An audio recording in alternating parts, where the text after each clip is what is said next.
In this video, we're going to be showing you how you can cancel your iPhone app subscriptions. If you get value from this video, don't forget to drop a like, that helps out, and let's get into the content. So first you have to go to settings on your iPhone, and here you have to click your profile icon over here. Once you do so, it's going to bring you to this interface, and on this interface, you'll be able to see this subscriptions option. Click this option. And it's going to bring you to this page, and on this page you simply have to choose the app that you want to cancel subscription for. Here you will see the list of active subscriptions. I'm going to click Snapchat, and then it's going to bring you to this page, and here you will see this cancel subscription option.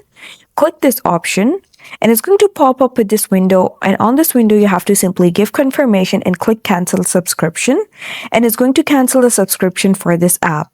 Now, the second method is you go to your app store on your iPhone, and here you have to click this profile icon on the top right corner, and then you have to click subscriptions.